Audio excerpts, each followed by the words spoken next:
With another banger, man. Thank y'all for tapping into that Yo Cuz podcast, man. We lit, we lit, we lit.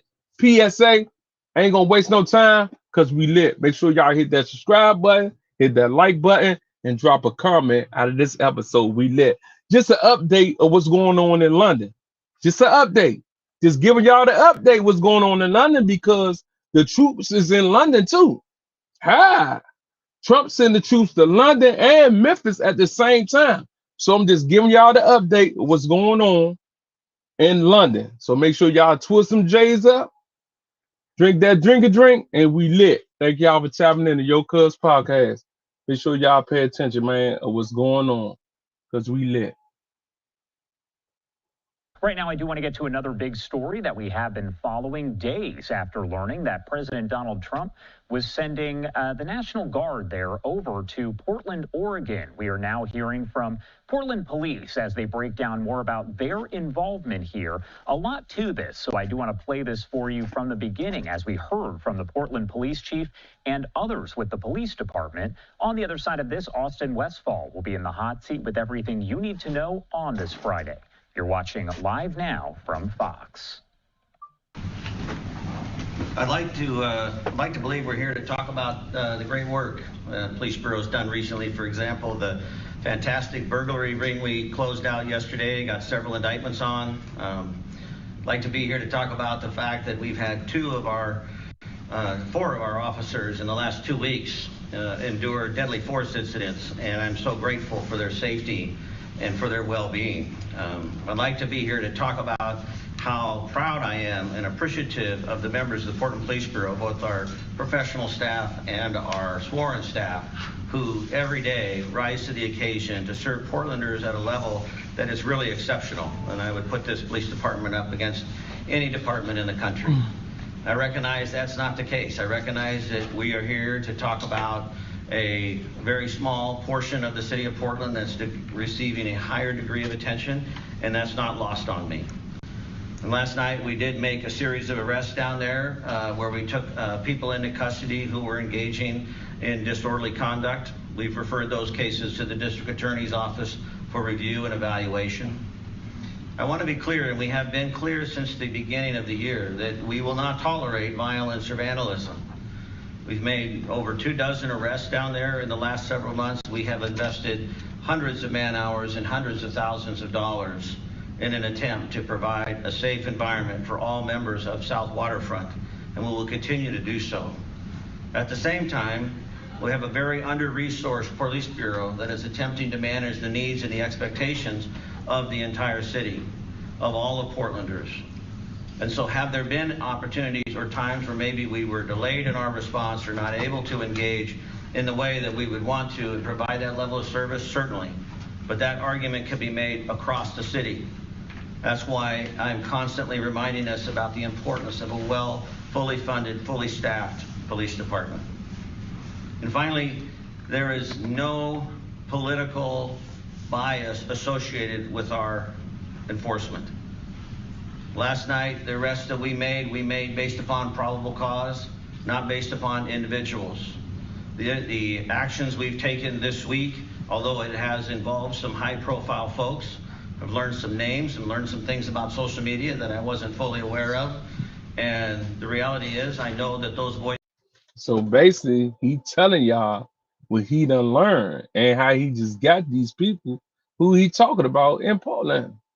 You feel me? He said he learned a lot about social media. So now, the order to get people, they going on social media to get y'all, man. Stop the bullshit. Stop posting that shit on social media. It's not a game. He just said it. You feel me? He just said it out of his mouth how they got the people. He affiliated with social media now. See, y'all don't be on there doing that dumb ass shit, man. Stop it. I'm telling you, stop it. You will be going to jail. It's not a game. Voices have impact. It is not lost on me the context in which we are working in and attempting to negotiate. But Portland Police Bureau is committed to the rule of law, which is applicable to all of us, regardless of our political affiliation, our gender, our age, our race, our economic status, or our political leaning. It doesn't matter. And that's what we are going to stay adhered to. And we've done that since my tenure. We've done that in the 29 and a half years I served beforehand, and we're going to continue to do that. Thanks. I'll take questions. What do you make of the Department of Justice saying they're going to launch an investigation into the Portland Police Bureau following the arrest of a conservative online influencer? Well, I would say that the Department of Justice has been investigating the Portland Police Bureau since 2012.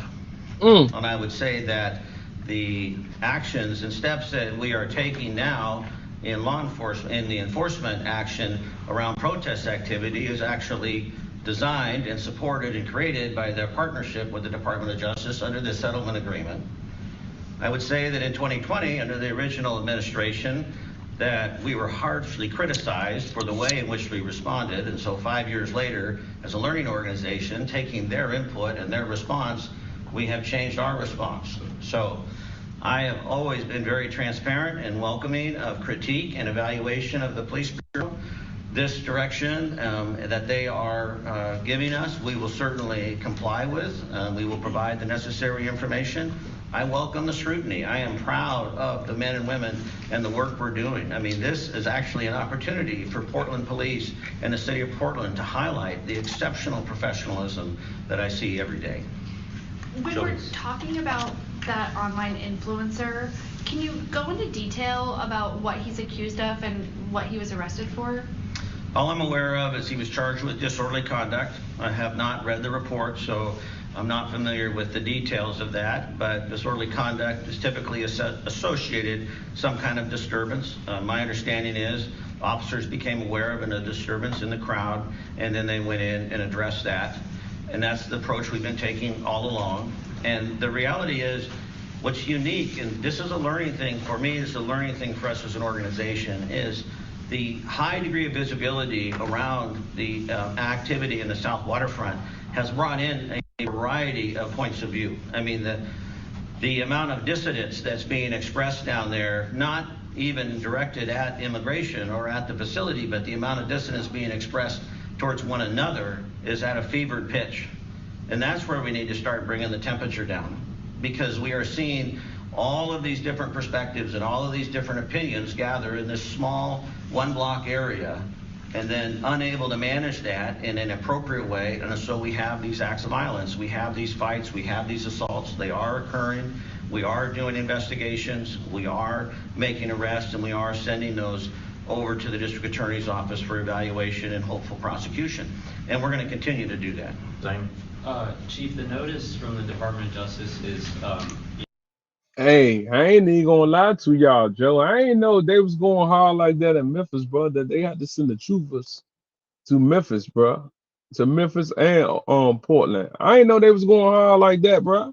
I mean Memphis, yeah, but Portland, I ain't know they was going hard like that, man. That's why y'all gotta pay attention what's going on. Y'all only gonna learn about the real shit on this Yo Cuz podcast show. Cause y'all turn to any other podcast, whatever, you talk about nonsense. We ain't talking about no nonsense on this show. We talk about what's going on in real life, and real life shit is going on right now, man. Thank y'all for tapping into that Yo Cuz podcast. Make sure y'all pay attention. We lit. Towards you and City Attorney Robert Taylor. Have either of you received notice? Have you talked with City Attorney Robert Taylor about it? Or? Yeah, we've received notice, but that's the extent of it. We haven't had any other discussion about that, but we have received notice, yes. You mentioned bringing down the temperature. So after seeing clashes between protesters and counter-protesters the last couple of nights, does DPD plan on changing their approach from the reactive targeted arrest that we've seen in the last few days to more of a proactive approach to keep these two groups separate? Yeah, so historically I have stayed away from commenting on operational strategies for a variety of reasons. One is safety of our members, as well as, it is an ever-evolving situation, so it's difficult to, predict or promise.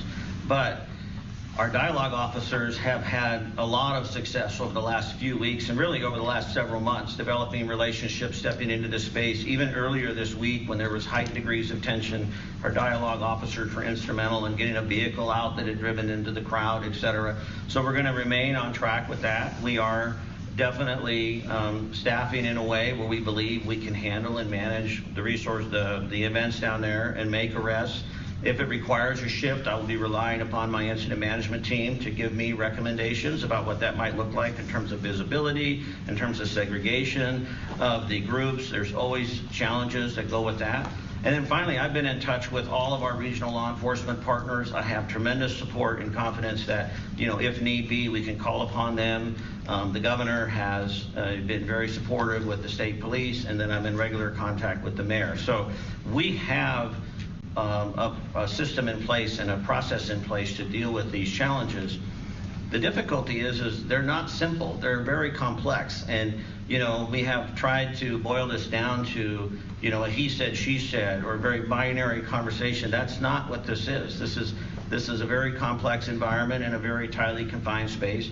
So it's very challenging to police in the traditional way. And I love the police bureau because I know we've got innovative, creative leaders and officers that will always be looking for suggestions about how to improve that. Shelby. We have got to the point where literally anybody can build a fully working app without knowing how to code. There have been a lot of comments on both sides since last night. Is there anything that your team has seen or that you've even seen yourself that you feel the need to clarify or say, well, that's just not true? Personally, have not seen a lot of comments because it may not come as a surprise to many of you, but I'm not glued to that. I did watch football last night and I didn't see a lot on there. But I have heard many comments, and the part that probably brings me the greatest deal of frustration or ire or sadness, whatever that emotion would be, is the accusation that our Portland police officers are making decisions based upon a political affiliation. The irony here is we were condemned in 2020 for our approach towards the left, and now we're being condemned in 2025 for our approach to the right. So I would say we've landed right in the middle of the fairway. And this is the nature of the rule of law. This is the application, appropriate application of the rule of law, that it is equitable across the board. It is also not lost on me that we have a lot of Portlanders who for a lot of years have suggested that we have been over officious or targeting them or discriminatory in our approach to them, usually based upon housing status or race, whatever it might be. So this is not unfamiliar territory for me or not unfamiliar territory for the police. And I have stepped into those spaces boldly and welcoming to hear those voices, and I'm willing to do that now with others. But I'm actually somewhat confident that we are actually doing the job that needs to be, that's asked of policing in our society today, because we are being consistent and transparent with the application of the rule of law. Joey, then Claire. On top of what the DOJ is saying, the White House press secretary told reporters this morning that this incident in particular is a troubling trend in Portland where left-wing mobs get to decide who can visit and live in their city. What's your response?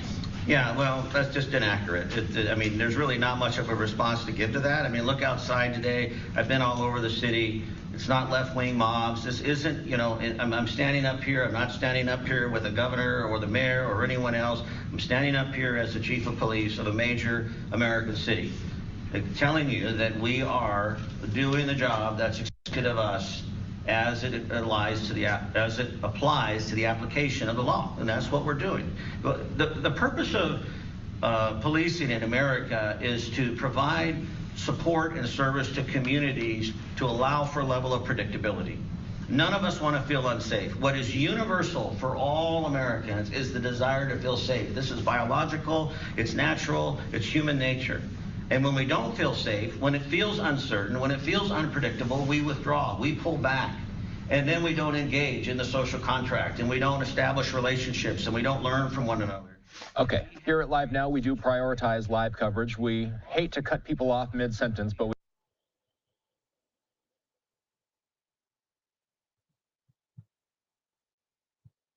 I'm tapping back in. Y'all know what it is.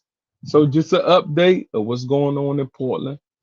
The troopers that went over there and got that safety back like they like it. You know what I'm saying? So listen, I need y'all to like, subscribe, and drop a comment out of this episode right here, man. We lit. Thank y'all for tapping into Yo Cuz Podcast. Y'all the best. I'll see y'all tomorrow. Go.